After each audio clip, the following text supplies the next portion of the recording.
د پښتو رسنیزه ژبه درنو مینوالو سلامونه. تیره ویډیو کې موږ خبرې په دې کولې چې ځینې عددونه چې جمع سي باید په فارسي جمع نه کړو، یعنی سلګونو ته سلهاوو ونه وایو، زرګونو ته زرهاوو ونه وایو، یا لکونو ته لکهاوو ونه وایو.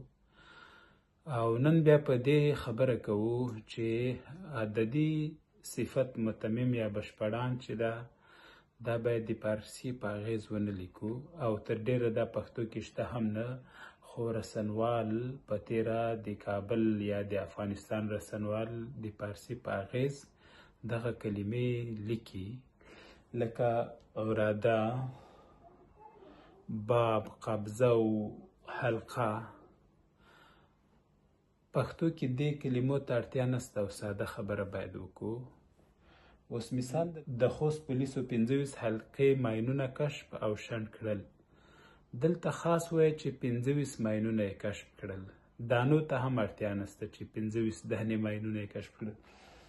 یا لوګر کې 350 کړۍ ماینونه کشف او شنډ شول. ځینې حلقو په ځای کړۍ ترې جوړه کړي. یا یو بل ځای وایي چې 2 بابه ښوونځي پرانیستل شول، خو وایي چې 2 ښوونځي پرانیستل شول یا 2 ښوونځي جوړ شول. یا مثلا وایي 5 قبضې پیش قبضې، خاص وایي چې 5 پیش قبضې. یا مثلا وایي چې 10 میله ټوپک، خاص وایي چې 10 ټوپک. او ځینې وخت بیا داسې هم کیږي چې زموږ رسنوال عدد راوړي، صفت یې پرېږدي او متمم یې راوړي. مثلا دغه بیلګې دي چې دا اوس کډوال له پاکستان نه راځي. په 44 اورادو کې 98 کورنۍ بېلابېلو ولایتونو ته واستول شوې. په دابل کې بیا دي، دا د بلې ورځې خبر ده، 50 اورادو کې 158 کورنۍ بېلابېلو ولایتونو ته واستول شوې. دلته 44 اورادو نه مخکې باید لارۍ راغلې وای یا موټر راغلی وای، یعنې هغه هم ترې پاتې سوی ده، او دغه هېڅ دې ته چې نه اړتیا شته او اوس معنا هم نه ورکوي، دا یې راوړی، یعنې اوراده یې د موټر په ځای راوړي، در حالې کې چې اوراده د موټر بشپړان دی. نو دغه کلمې سوې لکه اوراده سوه، قبضه و، حلقه و، باب څه شی دا په خپلو رپوټونو یا خبرونو کې مه راوړئ.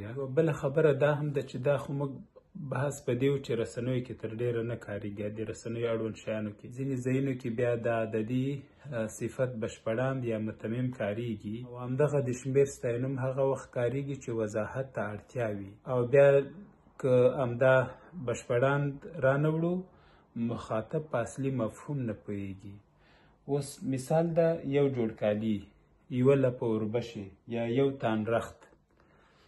اوس که جوړ ونه وایي کالیو نه به بیا پته نه لګېږي چې څومره دي، یا اوربشې که اندازه یې ونه ښیي چې یوه لپه دي، بیا هم پته نه لګېږي چې دا څومره دي.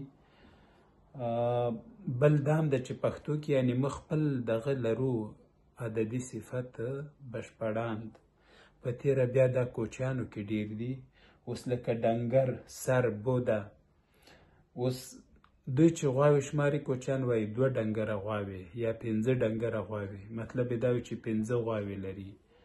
یا مثلا 2 سره وزې، یا انسانانو ته هم راځي 2 سره بچیانې دي، 4 سره کورنۍ یو. یا اوښانو ته بوده راولي، سباون بند که.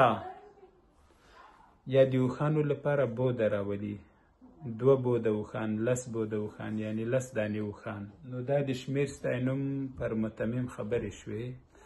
هیله ده چې مطلب مو اخیستی وي. ښه وخت ولرئ.